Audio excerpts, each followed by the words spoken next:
the essence of craft brewing, I think, emerged in my living room. We were revolutionaries. We were rebels, a bunch of hippies hoping we would get busted. The beers, undrinkable. The issues that people have these days, pale. And I mean, it was really tough. It was really tough. Oh, God, in my life, I had so many great moments. My most recent upgrade was buying a... Your views and comments make this video possible. And if you found value in any of our videos, please help me with a like and a comment to fuel our growth, our clout, and attract even more amazing guests like the one and only Charlie Papazian. Charlie, welcome and thank you for joining. This is just awesome. I gotta know, what have you brewed lately? Oh, thanks for inviting me. Be online with you. And yeah, what have I brew regularly, usually around 12 to 15 times a year. And lately I have an IPA in primary fermented. I just kegged a German style Dunkel beer, dark beer, lager. And I have 4 beers on tap right now. And one of them's an English style pub ale. Wow. That's quite a list. I want to let everybody know, well, I think you need very little introduction. Please allow me just a moment to share what I would call some highlights that I know of about you. So Charlie Papazian is truly an explorer, and he is a pioneering figure in the craft brewing community. He's renowned for sparking the home brewing revolution worldwide. He's the father of AHA, of the American Homebrewers Association, GABF, the Great American Beer Festival. He's the author of the best-selling book, The Complete Joy of Homebrewing. Charlie's legacy encompasses democratizing brewing, brewing knowledge, fostering a vibrant culture of innovation and community that we enjoy today. So, I mean, this is just awesome, Charlie, but you have had such an amazing career. I've got to know, how'd you start homebrewing? Everybody's got their first homebrewing story, but more importantly, how did you turn it into a career? Well, I started homebrewing, I think it was my third year in college, university. I was going to the University of Virginia, and a neighbor dropped by, and long story short, then his neighbor was making homebrew, and it was brought up in a discussion, and myself and my 2 roommates' immediate reaction was, homebrew? You mean beer? I didn't know you could ever do anything like that. What is it? And my friend, George Connor, who I attribute to my original connection to homebrewing and good beer. And he ran a daycare center and a preschool about a few hundred yards from where our apartment was. And he was making old school, what we called prohibition style homebrew, malt extract from a hop flavored malt extract from a can that you got in the supermarket, adding a lot of sugar and whatever yeast you could find. And we tried this beer. He said, "You want to try some homebrew? Let me go downstairs and get some good stuff." And he brought up maybe a year-old bottle of homebrew. It was clear. It looked like beer. It was carbonated, and it was unlike anything that we ever tasted before. It was good enough to inspire our imagination. I recall it tasted a little bit cidery, but that didn't matter. It was certainly more interesting than the 69 cents a 6-pack, a cheap lager beer that we were enjoying as students. And we were on our way. The old timer, he gave me a 5-line recipe, and with that very basic information, we started making our own beer, and it was brewed in the cellar of the daycare center of my neighbor. Our apartment wasn't big enough, and this cellar had a coal-fired furnace too. So we were dealing with that, as well as a dirt floor and lugging things from upstairs to downstairs and fermenting our beer down in Charlottesville, Virginia. The beers, the first couple of batches were undrinkable. But what is the nature of home brewing and home brewers is that we're persistent, because we know that it's possible to make good beer. So I guess I started with that in mind, and I figured that instead of using cane sugar, I found that you could buy corn sugar from a local winemaking, beer making supply store. This was back in 1970, 71, 70. And I also, they had little packages of yeast called ale yeast, dried ale yeast. And those two things made it enough of a difference that the beer was drinkable, and inspired not only myself and my roommates to make more beer, but anybody who tried our homebrew was inspired to appreciate something other than mass-marketed American light lager, and many of them started doing it themselves. That was the very beginning. Your face just becomes so animated and smiling when you recall that. And so I'd love to know what you love the most about homebrewing, and the impact that you've been able to see that those experiments and bad beers and good beers, what they've actually had on our world as we know it, because I've seen huge changes in my lifetime. After I graduated from the University of Virginia, I moved out to Colorado, where I still live in Boulder County. And back in the 70s, it was people discovered I knew how to make beer, and they asked me whether I was interested in teaching a course. And I said, sure. And so I started teaching beer making out of my home. And we brewed every class, and we drank beers from the previous classes. And the thing that inspired me the most was that the kind of people that showed up, it was equally men and women. Like I say, close to 50%. It was, and from people from all walks of life, and they were interested in this idea of making beer and discovering the world of beer. There wasn't very much information there. So what little information we each had as individuals, we had to share. And that's how we learned so much of our experience. And we brewed, generally speaking, we brewed beer that was inspiring enough to pursue the hobby and to keep trying and learning.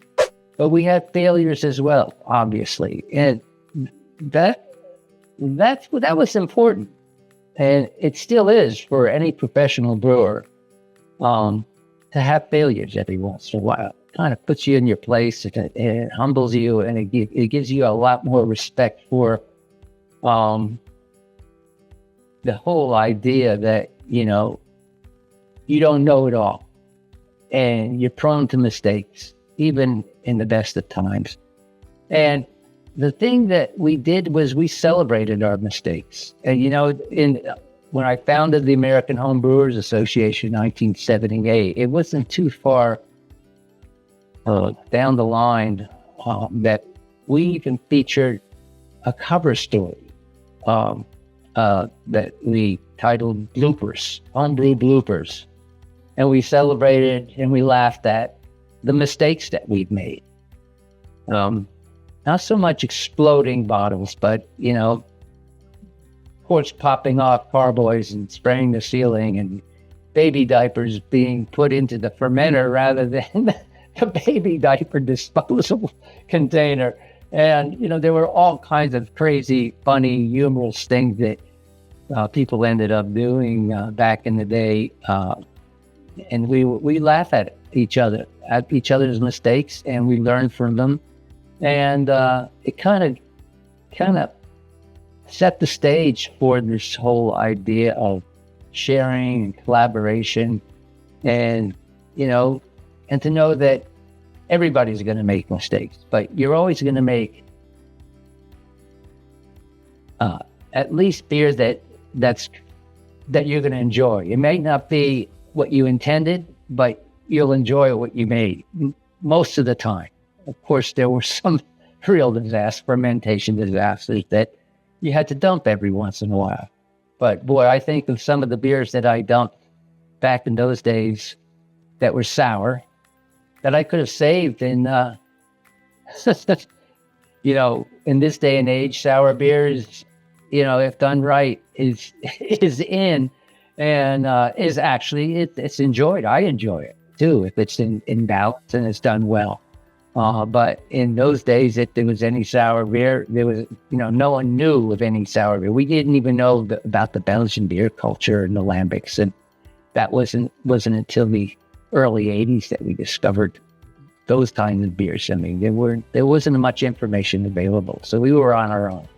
Well, and I think that's the fascinating part. So many of us were on our own, and many craft breweries can trace their roots in homebrewing directly to your book. So how does it make you feel when you see the impact of writing that book and teaching those courses and putting out the Zymergy magazine, when you see these successful breweries? So, and maybe is there one short story you could share about one of those brewers or breweries that you feel like you may have put the spark in there that made it happen? One of the more infamous phrases that keeps popping up in my book and people attribute to me is, my phrase, "Relax, don't worry, have a homebrew." And that pervades the attitude of my book and my approach to homebrewing. Like we were talking just a little bit earlier about, you're going to make mistakes, but those mistakes are still going to turn out, usually pretty good beer. It might not be exactly the way you want. It might be a little bit too bitter, too dark, too sweet, whatever. But that "relax, don't worry, have a homebrew" was really a unique attitude to have. There were a lot of the professional brewers at the time were very serious and conservative, and it was the big mega breweries ruled the culture in its entirety. And the "relax, don't worry, have a homebrew, have fun, enjoy your life, enjoy what you're doing" was not to be taken seriously by the professional brewers at the time. I mean, it was all business. It was no fun. And that attitude was something that was special. And it wasn't, adopted by everybody. There were some people that wouldn't even touch my book because it was too, lighthearted, I guess. But, those people soon found out that everybody else, the vast majority of people kind of enjoyed that approach, and eventually became part of the mainstream homebrewing beer culture that began in those days and continues today. For the most part, that sense of adventure and exploration, you wouldn't do that unless you were having fun doing it, because who wants to make mistakes? That was the attitude prior, and you kind of learn, you learn from your mistakes, and you get to be a better brewer, and you don't discover fantastic beer formulations and beers unless you kind of take those risks. Well, and speaking of brewers that take a lot of risks, I know I was just with Sam Calagione, and that guy seems to be able to brew a beer with just about any ingredient. But we were talking, and he said he thought the craft beer revolution began with the opening of Sierra Nevada, which I thought was really profound. But I want to know, you were there before that. So when do you think the craft beer revolution really took hold?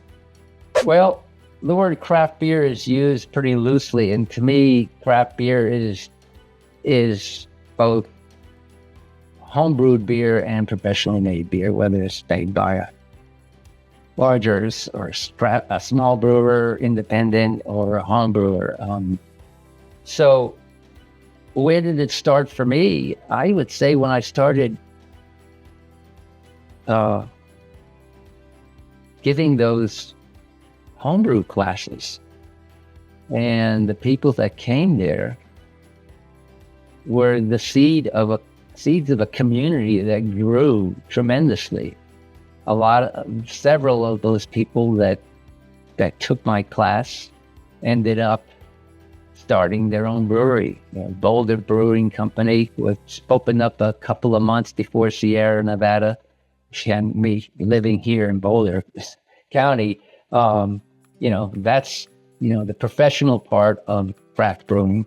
To me, that was real, and that had much more of an impact on my thinking as far as when everything really came together and started. Of course, there was the New Albion Brewery, there was DeBacher, there was Thousand Oak, there was a brewery in Michigan, the Real Ale Company. They were all starting up in those days. Sierra Nevada, Williamette Woman Brewery in Albany, New York.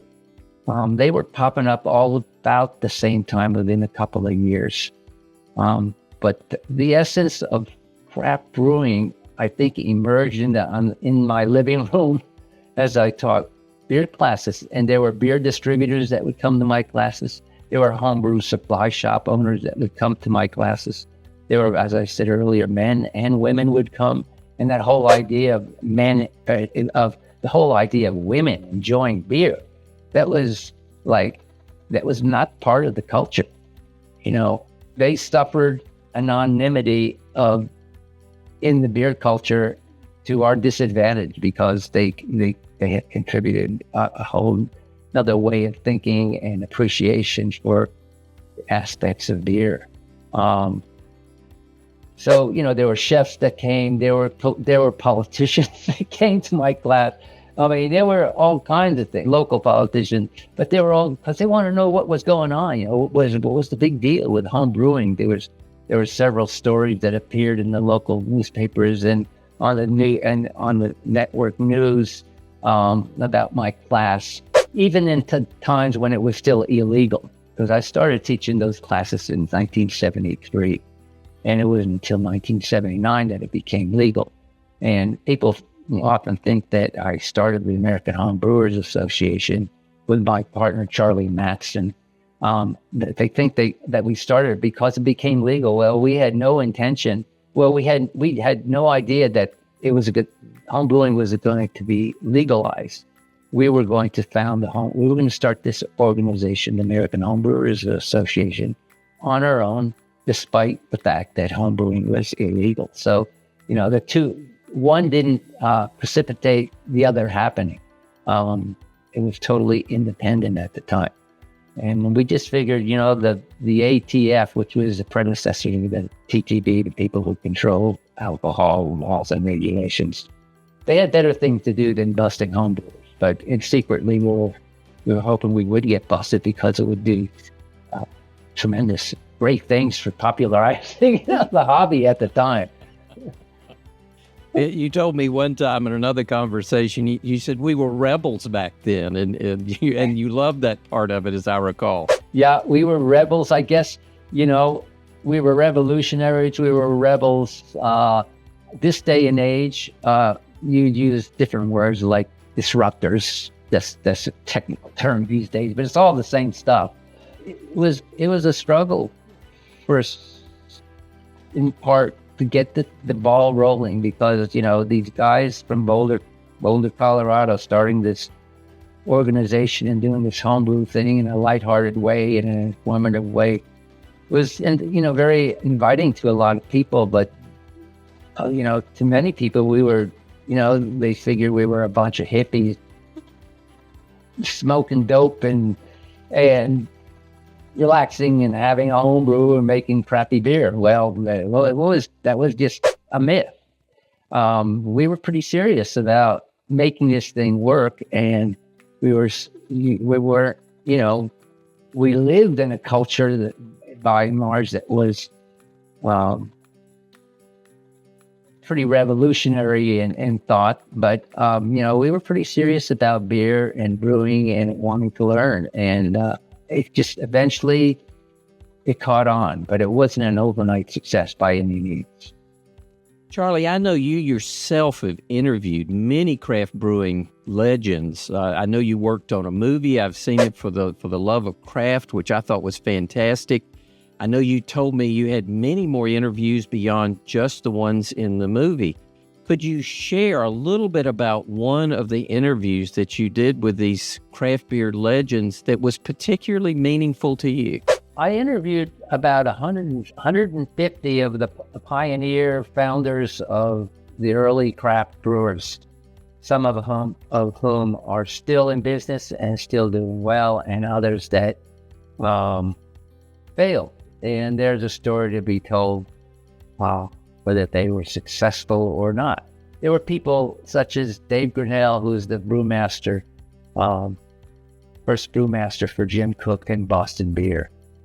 And one of the things I'll never forget was, how did he connect with brewing and how did he get that job? He said he didn't know what he was doing with his life at the time. He was living in New York City, and there was a small classified advertisement in the Village Voice. And it was Jim Koch, he was starting up his brewing company, Boston Beer Company, and he said he was looking for a brewmaster. And it was like a 2 or 3 line classified ad. And he ended up being the vice president of brewing operations for all of Boston Beer before he retired a few years ago. There, just so many behind the scenes stories of successes, failures, and above all, the amazing challenges that these people had, men and women, that,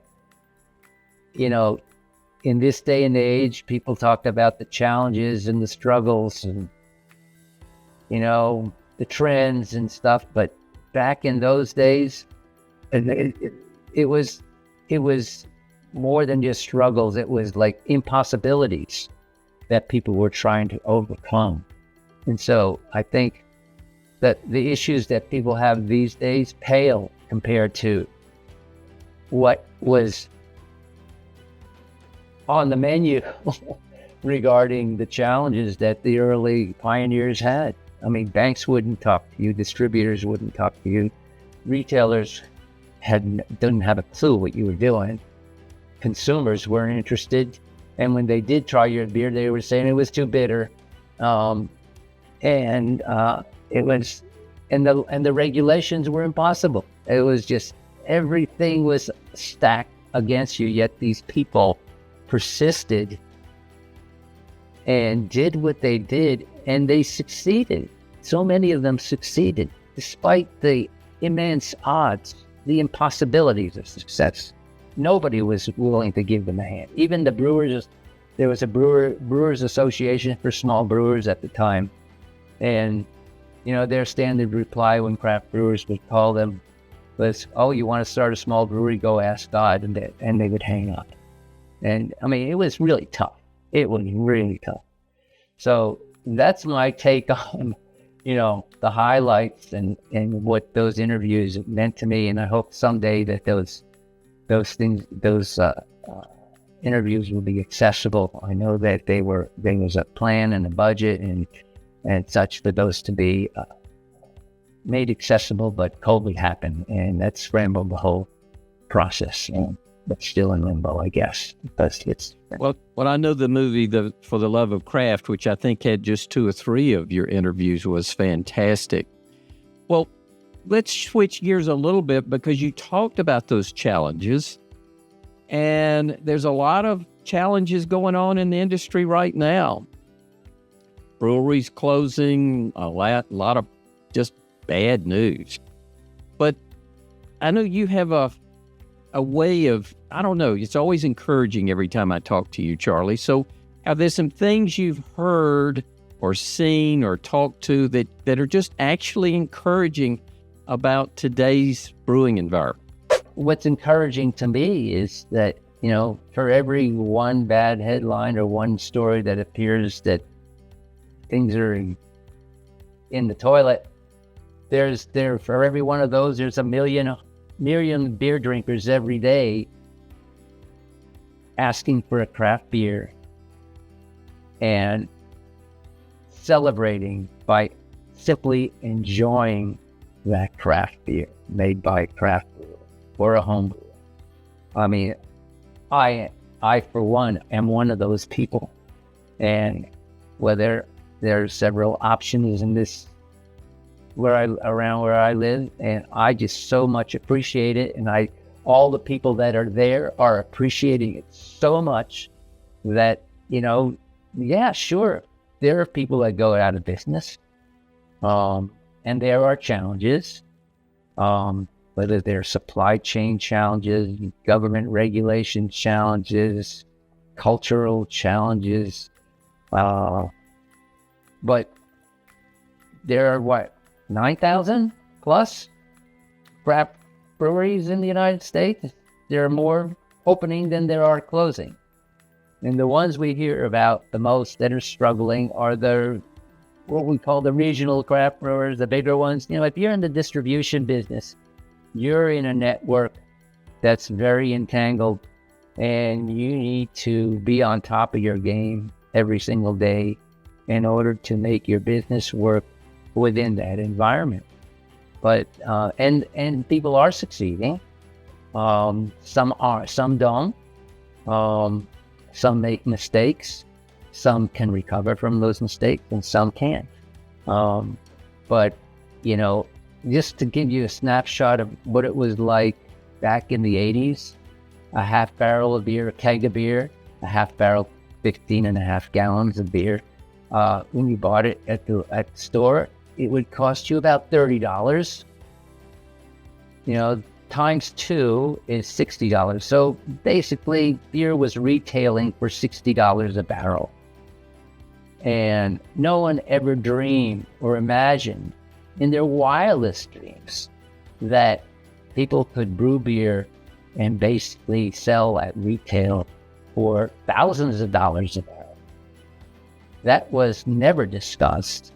That was never imagined. That was never in the vision of anyone at the time. But that factor just by itself is one reason that indicates that people value the value of beer is very high compared to what the value of beer, how it was perceived 30, 40 years ago.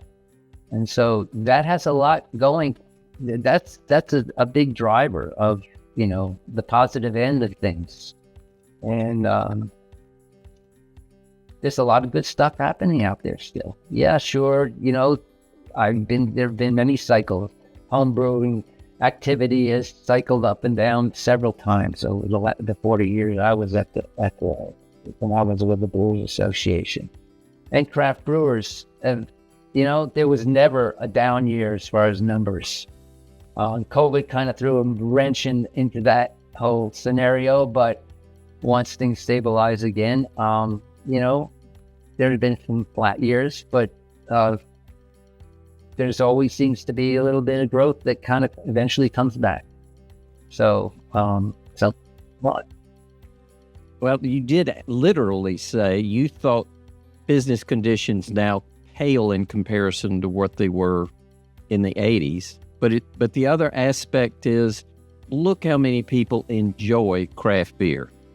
And we need to embrace that fact and then just adjust to business conditions. Is that close? That's very accurate. And to give you a small snippet, a story of the beer festival, Great American Beer Festival back in the days, there were people, small breweries, tiny breweries, that were coming to the Great American Beer Festival in Colorado. They may have been from Michigan or Vermont or Florida or Arkansas or California, and they were never going to sell their beer out of their county. But they would come to the beer festival, contribute their beer, and be there because they got inspired by what could be and the energy that was there, whether it was the energy of that the brewers, the collaboration and the sharing of knowledge, or just the excitement that the beer drinkers had being in the room with so many cool beers and interesting beers and meeting the brewers. People basically, came to the beer festival for positive energy to take back because it was so oppressive back home. Whether it was Arkansas or North Carolina or wherever they were, it was like a struggle. Nobody would listen to them. No one would appreciate them. Nobody, they were on their own. And the fact that there was a vision of what could be by coming to the beer festival and seeing the origins of emerging beer culture here in Colorado really inspired a lot of people. So that's kind of what drove people to continue. Well, and GABF will be coming up, and HomebrewCon will be associated again. So I'm looking forward to that. Well, Charlie, let's transition to the rapid fire questions. These are just short answers right off the top of your head. When I say, or I mention, what is one of your most favorite moments in homebrewing? Did you have one that comes to mind? Oh, God, in my life, I had so many great moments. It's maybe meeting Michael Jackson for the first time. That was at one of the early Homebrewers Association meetings. He was a legend in his time, and he helped inspire us as we helped inspire other people. So meeting Michael Jackson was one of the highlights. That's a pretty good highlight. I think the last time we met in person, you had told me that the Smithsonian Institute had stolen your spoon. Now, tell me, did you replace the spoon, and have there any other gadgets that you really can appreciate in this day and age that you kind of upgraded your setup with? Yes, I had plenty of spoons to go to after I gave away my original, the spoon that so many hundreds and hundreds of people used to stir those brew pots back in the day when I was teaching beer classes. That was the magic of the spoon that I gave to the Smithsonian. The paddles and the spoons I have 3 different, when I brew a batch of beer, I have 3 different paddles and spoons depending on what I'm doing, whether I'm stirring the mash, stirring the wort, or trying to keep things sterile or sanitized. So yeah, that was a good one. The spoon. So is there a gadget though that you've upgraded that you feel like this is a big improvement? My most recent upgrade was buying a long wire handled brush that I could clean out my hoses with, my long hoses. I discovered, you can get brushes with long handles on them as a home brewer, and different sizes of them, and you can find anything these days on Amazon or at your local hardware store for that matter. But no, my philosophy has been keeping things simple. My advice to home brewers: if you really enjoy what you're doing, don't get so over your head in contraptions and gadgets and technology that it becomes a chore and you don't brew as much. I've seen this happen to so many people. They get so sophisticated, which is fine, but what I've seen is people get sophisticated with their equipment, and it takes so much to set up and then clean afterwards and maintain that you're spending much more time doing stuff that's not brewing. And I keep things simple, and my system is still the same system I had 30 years ago. Well, I had heard that, but I had to check to see if there was a new Charlie Papazian approved brewing gadget. No, it just every once in a while I'll replace a hose here and there, get a new paddle or a spoon, but same fermenters. Replace my fermentation locks every once in a while. They get kind of cloudy after a while, after 10 years. Charlie, you just, again, get so animated when we go through these stories. Is there one particular moment or contribution you're most proud of in home and craft brewing? I think, the legacy that left behind of the collaboration, sharing, and which manifests itself in a professional brewer having an open door for other brewers to come and visit and see what they're doing and learn from each other. I think that legacy is a big paradigm shift that happened because we as home brewers had to share, because we had no choice in the beginning. That's what we learned from each other, and that has persisted even today. The idea of breweries collaborating to make different beers. Back in the day, back in the 50s and 60s and 70s, my goodness, people were so secretive with their recipe and their, what they used as a doorstop, or, what malt they were using, or hops or yeast. And now people, you have a problem, you give the local brewery a call, you get you get a backup yeast, you need this hop or that. People collaborate, and that didn't exist. That didn't exist not only in brewing, but it doesn't exist in the world of competition. And we've seen that extend itself. The communication between brewers and suppliers of ingredients and the manufacturers of equipment, or the growers of malt and hop, that collaboration and that network of communication was never there before. And now you see it in the food industry, and a little bit more. We started it as home brewers. We started that idea, and it was accepted, and people saw that it made for a better business environment. That really is huge. And it's one of the things that draws me to the industry.